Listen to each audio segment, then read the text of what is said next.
రాజ్యం పార్టీపై ఆ పార్టీ మాజీ నేత పరకాల చేసిన వ్యాఖ్యలపై చిరంజీవి సీరియస్ గా స్పందించారు.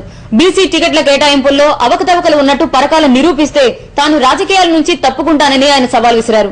పనిలో పనిగా చంద్రబాబుపై వైఎస్ పైన విమర్శలు కురిపించారు.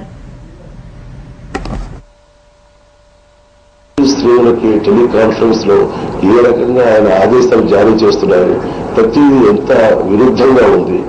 అండ్ రూల్స్ అంటూ ఉంటే కనుక ఆ రూల్స్ ప్రతి ఒక్కరు కూడా ఎన్నికల కమిషన్ రూల్స్ అలాంటిది ఆయన ఎంత విరుద్ధంగా ఆయన బిహేవ్ చేస్తున్నారు. అంటే డబ్బులు బూత్ వరకు పంచండి, అండ్ వీరైతే కనుక ప్రత్యేక టెలిఫోన్ ట్యాప్ చేయండి, దీంట్లో వెనకం చేసేది లేదు అంటే అధికారం చేజిక్కించుకోవడానికి ఏ రేంజ్కి దిగజారిపోయారో ఇదో చూస్తుంటే చాలా అసహ్యం వస్తుంది.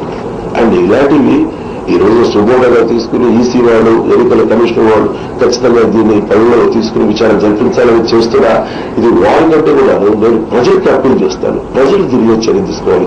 ప్రజలు ఇది నిర్ణయించుకోవాల్సిన సమయం ఇది. ఇలాంటి వ్యక్తి లోపల మనిషి ఇదా మనసులో మాట అంటే ఇదా.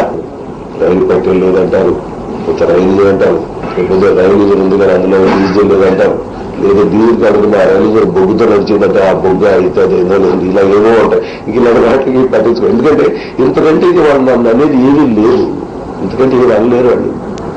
ప్రతి అడుగు ఆశిస్తూ అతి జాగ్రత్తగా వేస్తుంటాను, వచ్చిన మాట అనిపించుకోకూడదని. అండ్ సామర్థ్యత గురించి మాట్లాడితే నా సామర్థ్యం గురించి ఏం తెలుసు, వాళ్ళ వ్యక్తిత్వం బట్టి వాళ్ళ బాధలో వెళ్లదీసుకోవడం అనేది జరుగుతుండొచ్చు. అందువల్ల వాళ్ళు ఏదో ఆరోపణలు చేస్తారు, దాని పెద్ద స్పందించాల్సిన అవసరం లేదు. బట్ అలాంటి బాధ్యత గల మనిషి మేము బీసీలకి 104లో 38 మంది దాదాపు అసలు ఎవరు వాళ్ళు ఓసీలు అలాంటి వాళ్ళని బీసీలు అన్నమాట చాలా తప్పుడు ప్రచారం. అది ఆయన కొన్నప్పుడు ఆ మాట అలాంటి ప్రచారం చేయటం. అందుకని నేను ఇది గనక అన్న మాటని ఖచ్చితంగా నిరూపించి వాళ్ళందరూ బీసీలు కాదు ఓసీలు అని నిరూపించబడాలని 38 మందిని నేను నిజంగా వదిలేస్తాను. ఆయన వదిలేస్తాడా, రాజకీయాలు వదిలేస్తాడా?